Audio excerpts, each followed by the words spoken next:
Welcome, soccer fans, parents, coaches, and players, to another great episode of Soccer Coach, PassionSoccerCoach.com. I'm your host, Alden Bislagic, and in today's discussion, we're going to be talking about coaching philosophies and player development. We have a really special guest here tonight. His name is John Barata. John, welcome. Thanks for having me. Appreciate it. Really excited to be here with you today. So appreciate the invite, Ellen. Excellent. Thank you for coming. So, John, why don't you introduce yourself to our audience? Tell us a little bit more about yourself, how long you've been coaching, how you got into the sport, and, we'll go from there. Sure. Yeah. Again, appreciate you taking the time to connect and have me on the show here. So I've been very fortunate. I've been coaching now since I'll say 1999, 1998, with a little bit of coaching beforehand when I was in high school, just as a mentor, a friend to youth games and youth sports in Danbury, Connecticut, where I come from and where I grew up. I had the pleasure of playing out of Mascot High School and playing for the Danbury PAL at the time back in the day, and did some of my club ball back with that Newtown Premier, and enjoyed some exciting times with players and friends and coaches that I still see today and still connected with. So had the joy of playing at the college level as well, and then enjoyed a little bit of playing after. But the biggest passion has been the coaching side of things, right? So from 2000 all the way through to now, I've been coaching, whether it be part-time or full-time.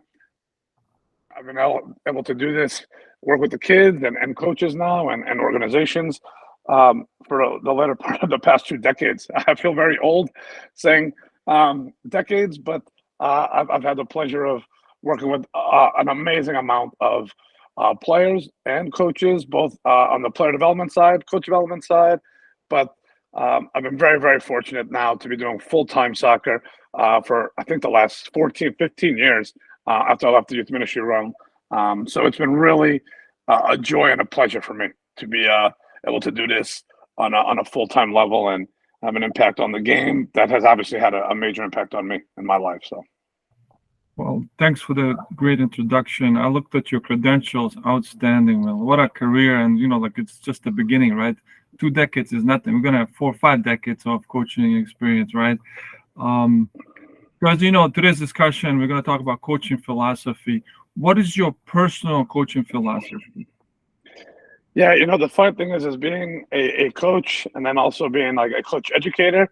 I get to work with players and coaches, and I think my philosophy kind of bridges both worlds for me, which is I just want to help create a passionate soccer citizen, right? Someone who is a great player, but an even better person, right? At the end of the day, that's what we're creating, right? We're creating the next level, the next group of soccer coaches, soccer fans, soccer referees, soccer administrators, soccer parents. It's like what we do now will have a rippling effect in the future, right? Good or bad, right? Or it could be something that they can learn from that may have been good that we did that they can take, but also something that, hey, you know what? I want to do something different than what my coach did because this is how I learned better, right? So no matter what we do, there's some type of outcome, right? So what I like to do with players is try to inspire them to be the best player they can be, to reach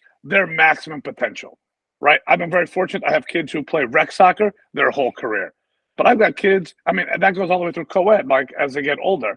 But then I've got kids who have gone out to play on MLS teams or professional teams or teams in Portugal right now or teams across the world, but then also national team players. So I've been very fortunate to see kind of the whole spectrum. And the best part about it is they're always at the beginning, it's the same. They just do it because they love the game. They love to be with their friends. They love to hang out. They love the relationship with their ball. They try to find harmony with the ball. So for me, my big philosophy is to try and bring that out as best I can. And sometimes I'm successful and sometimes I'm not. So when I'm not, I try to figure out what I can do better to get more kids to want to love the game and to be a part of it. And there's always ways for us to improve, right, as coaches. So I do that. And then on the coach educator side, I just want to inspire coaches to do the best they can to help create the next best players, right? And help them reach their potential. So kind of both my philosophies kind of transcend each other, which is nice for me. Pretty much, you want to be a block in their house, right? You want to set the foundation properly. Is that correct? Yeah, I mean, I think if you want to label it, I think we're all part of a couple steps on their journey. But if we're going to be building a house, let's make sure that we have the foundation correctly, right? Because it's very tough to build a house if the foundation isn't established, right? And with the foundation comes positive training attitudes, positive mentality of the game right now, in addition to the technical skills, the game awareness, the key qualities of a player. All that is super important. So yes, I mean, without a foundation, unfortunately, it's kind of like the house of cards, right? It all comes tumbling down at some point. How would you describe your core principles in your coaching philosophy? Have they always stayed the same, or have they evolved over the time? Or do you stand always for the same? Like when you started coaching, was it more like about winning, or was it always about player development? Oh no, I mean, unfortunately, I've had a large growing curve as well, right? Because you come out of playing, all you want to do is win, right? You're competitive, and everything is about winning, and you define yourself as, you know, are you a winning coach, right? Are you sometimes in our profession, unfortunately, like winning is what defines are you a good coach or not, and that's a challenge, right? So I learned on, probably 4 or 5 years into my career that it's not about me. It's not about me. It's about the players, right? And it's about the players getting better, and it's about player development. But the first few years, it was just winning. You just want to win. I mean, yeah, I got to be honest. It was let's just win. And then the more I took coach education opportunities, and the more I started to learn about how to work with players and what to communicate and how to help them develop more of a mindset and become more of a growth mindset versus a fixed mindset, which is kind of what I had. Like, let's win at all costs, and we'll figure out the development later. I've definitely transitioned. So I got to be honest. There is hope for everybody. If you're too committed to winning, I guarantee you that you can change with the right mindset, and that you can make it about the player first and make it about the player centric environment instead of making it coach centric, which was about getting the results, right? So I had a journey. I got to be honest, I'm still on it, right? Still trying to learn and better myself every day. I think that's what coaching is, and that's part of the philosophy. If you want to make someone reach their potential, then you got to continue to reach your potential, right? Which means that we got to keep bettering ourselves. So yeah, I got to be honest. I've changed. But you asked what the three. I have three core kind of principles that I've always, and I take it in everything I do, whether it's my club work, my parent work, my volunteer work, or even coaching high school. I believe that in family, right? I think that we have to create a family environment. I think that family is not always smiling and happy, right? We all have family. Sometimes there's hard conversations, there's tears, there's blood, sweat, and tears. But there's a cause and there's a purpose, right? There's something we always strive for, right? So one thing we try to do is build a family culture. The second pillar we have is we do this with excellence. We want to be excellent on the field, off the field. We want to be excellent in our volunteer work. We want to be excellent in anything we do. Excellence is a pillar for us. And then the third thing is relentless. Everything we do with relentless aggression and desire and strength and a will to succeed. So those are kind of three pillars we have: is family, excellence, and then relentless. So that's kind of why I build everything around. What advice would you give to new coaches? Because I know you mentioned a great point. I was the same way, by the way, John. Early on, it's all about winning, winning, winning, and then you start becoming more player-centric, where it's all about development. Because like if you develop in the right way, winning will come eventually. What advice can you give to like new coaches getting into this to quickly get out of that mindset? Hey, it's all about winning. You have to change your mindset. Going into a game, I need to win. You don't need to win. You just have to keep developing, and it's all about the players and player development and team development. What advice can you give? So what I did and what I try to tell the people about now is you don't have to do either or, right? I think you can win, still develop, right? So I'm trying to, what I've done a lot now is I want our coaches, make sure you're teaching kids how to compete. Like what I tell coaches now is learn that it's okay to teach your kids how to compete. And in order to compete, you need to have a winner and a loser. So it's okay to develop that ambition to want to win and succeed. But also don't forget the steps to get there. Because if you're doing the correct steps, for example, let's make sure that the kids are understanding game awareness. Let's make sure they're understanding how their optimal fitness is important, how their optimal technical skill is important, how their ability to make decisions and maybe be focused is important. Like, teach them those steps along the journey and be competitive. It's okay. I think the challenge with the world now is, oh, it's okay, everyone gets a trophy. It's not the case, right? I think everyone should be developing and be competitive, right? And try hard to succeed, but don't skip the steps that are required to get them to where they need to be, right? I think the advice I would give to a coach is start the education process early, because that helps, right? Because what happens is you get to meet guys like you who have done this for decades now, right? You get to meet other coaches who have experience, so they can help talk you off the winning ledge only, right? Like, it's not about the winning only, because if you get together and you understand what the goals are for U.S. soccer, right, which is to make youth, soccer the preeminent sport in the United States. That's what our goal is, right? U.S. soccer want to make soccer the preeminent goal. In order to do that as a coach, we need to create a better environment, training, which it makes better athletes, right? So if we can commit to those two things, coaches, you're going to be fine. But do it as early as you can in your career, because I'm telling you, I wish if I had 5 more years of this proper development, I might be a little further along and happier with the products I've had, right? I'm really content where my kids are, but maybe it could have been better, right? Who knows? And I would just say the earlier you get into the U.S. soccer kind of education, or if it's United Soccer Coaches, or if it's UEFA, or if it's other coaching education, I think it's going to help you understand the core values that you have, because they're gonna make you think about it. Like, we will ask you, what is your philosophy? What are your core values? Because sometimes as a coach, as a young coach, no one asked me that. No, they just said, John, you used to play, you were pretty good. Hey, go coach these teams, and here's how it's going to work, right? That's what happened, right? So I would say get involved with coach education, find a mentor, find someone that you trust, someone that you look up to, right? Not someone that you're always better than. Look for someone who may be better than you. It's okay. You have to admit it. There's people out there that are really good coaches. Try to find them and see if they can help you, right? And you can steal shamelessly, because soccer and coaching, it's all about stealing. I mean, it's okay, right? And stealing off internet or stealing off YouTube, sure, you can get great sessions. Don't get me wrong, but you don't know what the juice behind the session is. You don't know what's going on in the locker room after that session. You don't know what exactly the content is being given. So just going online and writing all these sessions out or printing things, it's a start. You may not understand everything that's going on, but if you're with a mentor, they can educate and help you understand, why'd you do this in that session? And then you get a deeper knowledge of what might be going on. So I would say education, find a mentor. Those are 2 really key parts of advice. Oh, that's great advice. Having a great mentor in your corner can make you or break you as a player, even as a coach.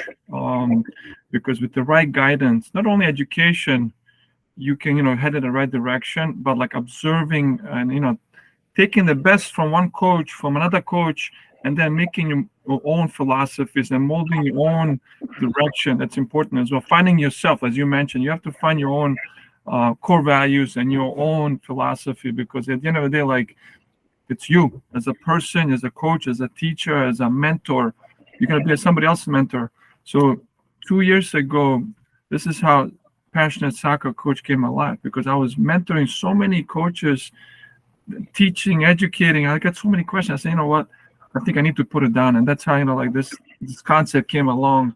I want to help educate not only coaches, parents, players, soccer fans, anybody.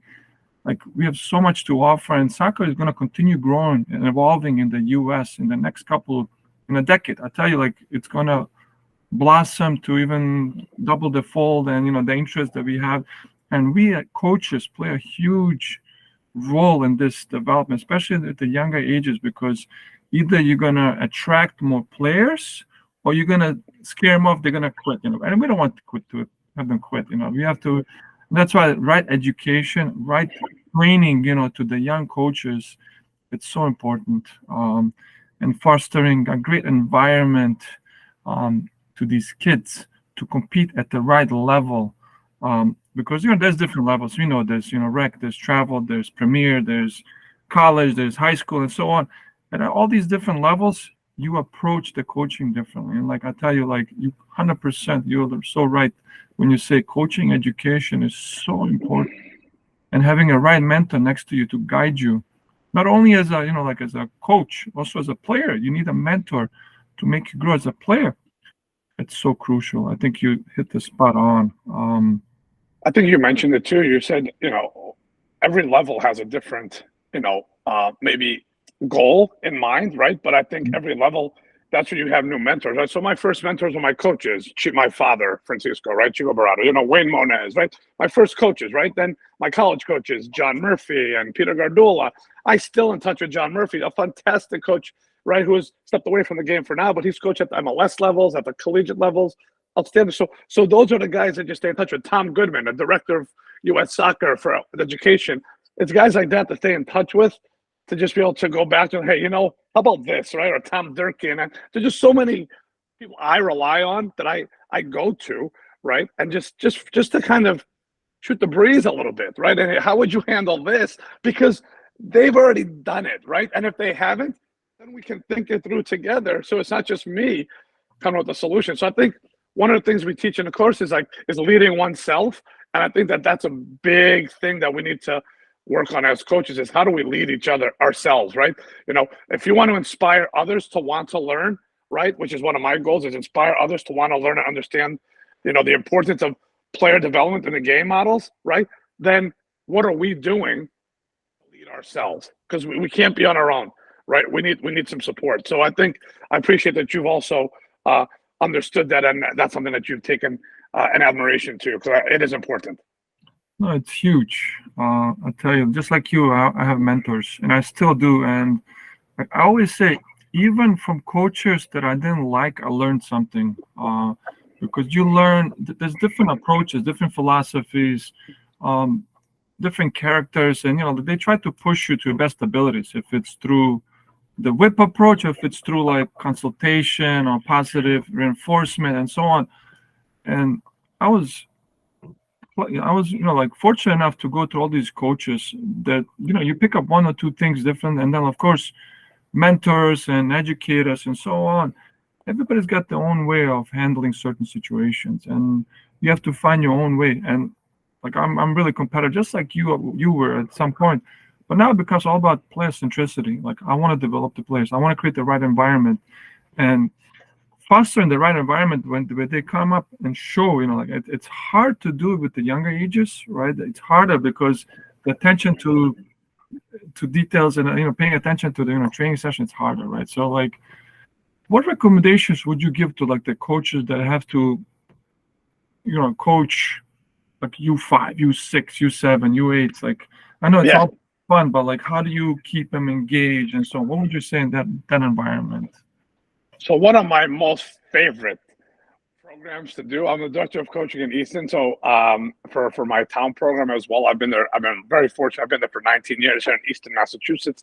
And I run the instructional programs on Saturday morning and the development programs. And I run the pre-K program, right? So 45 minutes of little 3 and 4 year olds who are running around, jumping around cones, motor skills, picking their nose, doing everything outside of soccer, to be honest. But love. What I love most is the innocence. Like right now, when they're in that level, there's no travel teams, there's no A team, B team, C team. It's purely a love of the game, and they just enjoy it. I wish we had no travel teams in this country for a while. I wish we had no premier teams until 12 or 14.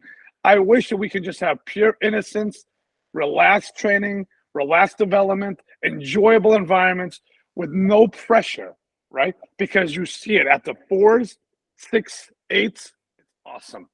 I tell those parents, here's my advice. Enjoy it. Volunteer, jump in, take a 4-on-4 grassroots license, It's 4 hours of your time. It's education by U.S. Soccer. It will change your world in terms of how you see that coaching session or that training environment for the kids. I want you to bring your goofy hat. I want you to bring your crazy goggles. I want you to dress up. I want you to have an imagination, right? And just get out there and have fun with the kids. Give them a ball, give them a couple of exercises, have them dribble around, become a shark, become SpongeBob SquarePants, become whatever is popular on TV. Just enjoy that moment, right? Because all they got to do is have the ball. The ball is their best friend. You don't need anything else in this game.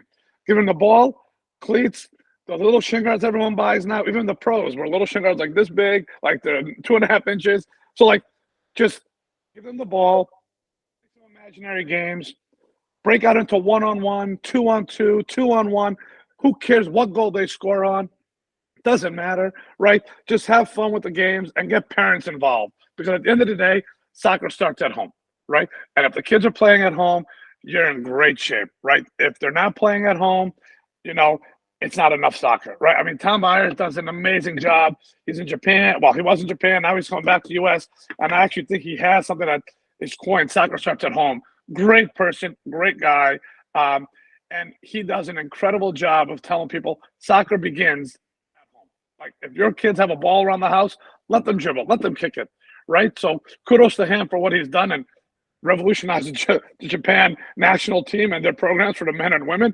It's part of his response. It's what he's done, right? So I think that parents want to understand what to do with the young kids. Just let them play. Let them play at home. Let them play in the backyard. But if you're a coach who's been kind of suckered into doing this and you've been forced to do it, or else your kids have nowhere to play, no problem. Get there, set up small-sided games, let them play for 15 minutes, do a silly activity, then let them play again at the end. Your session's done. Make it really easy. And if you need any information, you can go to masssoccer.org, I believe it is. They have an incredible, we'll say a plethora of activities, games, a selection for U8, U6, U10, some really good support documentation if you need to follow up anything. But that's all I would do is just go on with a really happy, fun-loving attitude and just be organized. Just have something planned out. And I'm telling you, you'll have the best time ever, and you'll keep coming back. Great advice. That's fantastic. You talked about love for the game and how players lose the love the second it gets competitive. How can that love continue? Because I'm always picturing back myself. I love that game so much. To me, it doesn't matter. I wanted to play soccer 24/7. That's like for us.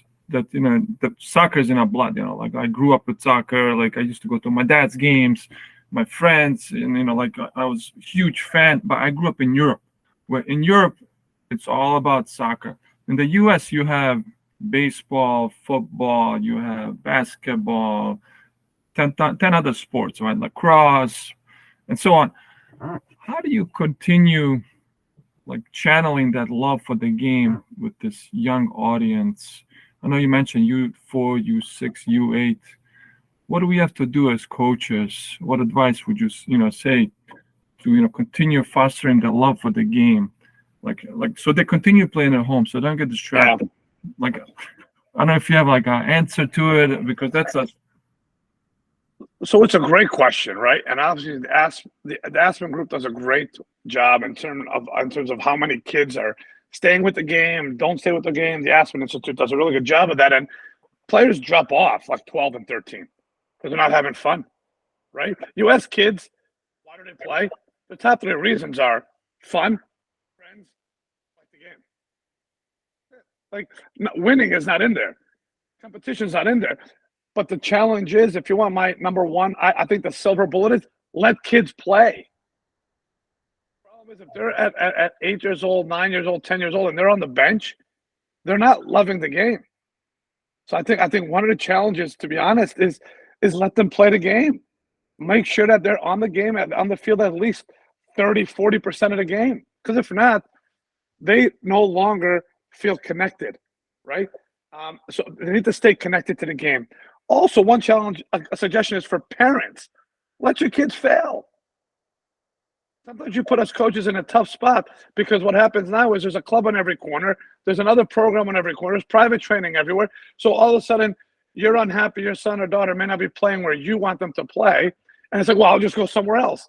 How about you let your son or daughter take the challenge on, learn and grow as a person instead of just running away to find or pay for something different because you get your way. I think that that's a challenge that I wish parents could also learn from, right? Because you're in an environment that your kids may not be on the top team, but they're being challenged, but enjoying themselves, but you don't see it because they're not on the top team.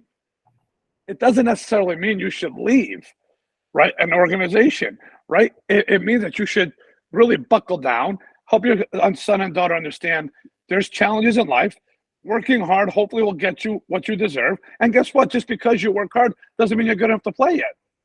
It's okay. And again, this depends on age groups, right? There's ages and stages. So as they get older, that's a reality. At 10 years old, I hope everyone's playing. So to answer your question a little more clearly, they got to keep making it fun, right? Kids will do things that they love to get out of the car for, right? If they're struggling to get there, that's already a problem, right? If they're not excited, I'm going to get home. I'm going to get there. We're going to be playing soccer right away. I can't wait. Oh, I got to listen to coach talk about himself and how great he was. That's a problem. A lot of coaches love to talk. I mean, for hours. Like they'll sit there, listen, and talk about how amazing they were and like all the knowledge they have. Like sometimes we have diarrhea of the mouth. We just gotta get going. Like get there, play, and move on. Right? Like they don't want to hear about us. I mean, I was great. They don't care. They want to know how you're gonna make me great. Like talk to me about like how we're gonna do it. So then that's it. It's fun, and then let them play. Make sure they're playing because that's why they're there. They want to play. So if they're sitting the bench, they're not going to be happy. So fun and play. I think you have the recipe for great success. And if you love the kids and you can love the game, they're going to feed off of that. So that's terrific as well. That's what I noticed throughout the tenure. And like kids feed off your energy, kids feed off your environment, the way you set it up. I think you nailed it. But tell us, John, what are you up to right now? Like, tell me more. Like, I think you mentioned coaching education. You're doing that. You're coaching teams. Where are you now? Give us some stuff where we can find you. So right now, very lucky. So I do soccer full time. I mean, my wife might not consider me lucky, but I consider myself very lucky. I'm doing soccer full time. So I'm the director of coaching for Easton Youth Soccer. I've been there now for 19 years. Have a great program that is just our town program that offers anywhere from 4 years old, 3.5-year-olds, all the way up to 18 plus. And then our town also has a adult program. So we kind of can go from cradle to grave, which is great in our town. That is more volunteer-based coaches. That's who I work with. So do a little bit of a lot of recruiting and a lot of suckering in coaches. Come on, it's fun. And then they stick around, which is great. And I have a wonderful team of. I have a great board. The board members are excellent. They love the game, and that's what we're developing right now as future board members, right? So and so that's what I love about it is some of these coaches that are on my board now were on the former board in Easton. So like it's so funny. It's a full circle of people coming back to give to the community. So I do Easton Soccer. I'm also the director of NEFC South, the region. NEFC is probably the largest club in New England. They have about 4,000 players. I have 850 in our region that I manage and run. I used to be Legacy Soccer Club, but I brought it under to NEFC to benefit from, right now the bigger clubs have access to opportunities that a smaller club doesn't. So we chose to work with them and in a very positive manner, and it's benefited our staff, our family. So I've enjoyed that. I run camps and clinics, throughout the year, but really in the summer, it's called the Beautiful Game Soccer Academy. It's a summer program up in Wolfboro. We're actually celebrating 10 years in 2024 of residential programs. So I'm excited. I love doing that. That's a great thing for us. And we also do international tours and different things along of those nature. And then I'm the high school coach at Olive Ames High School. I coach the boys. This is my 15th year. And it was funny. You and I were talking. You sent me a little note about, one of the most incredible moments or triumphs as a coach. I mean, number one, when kids say coach to you, right? That's the number one thing. Like, if it's been 20 years later and people still calling me coach, what an honor, right? To me, that's the biggest triumph, honestly. I'm going to lunch with my guys. I got to ordain one of my guys' weddings. I was actually the officiant of one of my players' weddings in June, right? Which to me was one of the biggest honors of my life, right? One of your former players asking you to officiate their wedding. I inducted one of my players into the Hall of Fame for another sport, not even soccer, but for another sport. So those are moments to me that are triumphs. But on the field, the craziest moment I've ever had so far was last year. We were losing 2-1 in the state final, the championship, and in the last 3 minutes, we scored 2 goals to win it. So you want to talk about a crazy, crazy environment? That was one of the craziest triumphs from a team perspective. So that's the high school environment that I do, and I love doing that, right? And then coach education is what I'm doing now with U.S. Soccer. So that part is my, kind of the last thing I do for soccer. But the education piece from coaching is awesome. And I've continued that all along the journey. I think it helps me grow as a coach as well. So I just became a national coach instructor as well now for the national C license. I've done all the D licenses and I teach in grassroots. So I've enjoyed a lot of coach education now at all different levels. So those are kind of like the different hats I wear, but it's all soccer, right? And I'm able to fit it all into my day. So it's a nice umbrella. What I'm gonna do is I'm gonna post links to all your whatever you mentioned, so audience can find you in the summer, hopefully camps and the education for coaches. Sure. I'm gonna do that. They're gonna find it on the video. But what do you want to leave coaches, parents, like a one note, one sentence, or like a statement? What do you want to leave off this discussion? For me, I think that what you're trying to provide is key for everybody, right? I think for me, I think that the education is not just for coaches. I think it's for parents, it's for fans, it's for players. I think that the game is a global game. It's an incredible language. I mean, I've traveled the world. I've been so fortunate, even when I was with my youth group in Germany, and none of us spoke a lick of German or any other language, but we're praying with the Pope, but we're playing soccer, right? We're playing soccer in between every stop, and we're able to communicate through football. So I guess what I want to say to everybody is continue to enjoy the game, love it, ask questions respectfully of whatever environment you're in, but just remember that at the end of the day, we're all in this together. So find a way to keep us united, find a way to keep us all at peace with the game, but always find a way to keep it growing and have some fun. And other than that, just if anyone here needs anything in the game, feel free to reach out. You'll have my contact info via, I'm sure, one of the links. And if you have any questions about anything along the way, please look me up. And again, it was a pleasure to be here, and hopefully we'll be in touch again soon.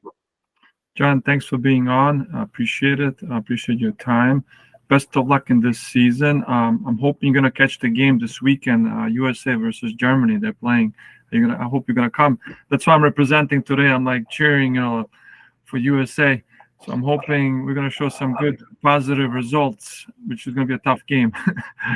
a lot of soccer going to be played here in the next 4 years. We got some great events coming. We're hosting a lot of events here, especially the World Cup in 2026. So a lot of good things happening. Well, John, thanks again for being on, and I look forward to seeing you in the field at some point. Absolutely. Thank you so much. Thanks for having me, and thanks, everyone. Thanks.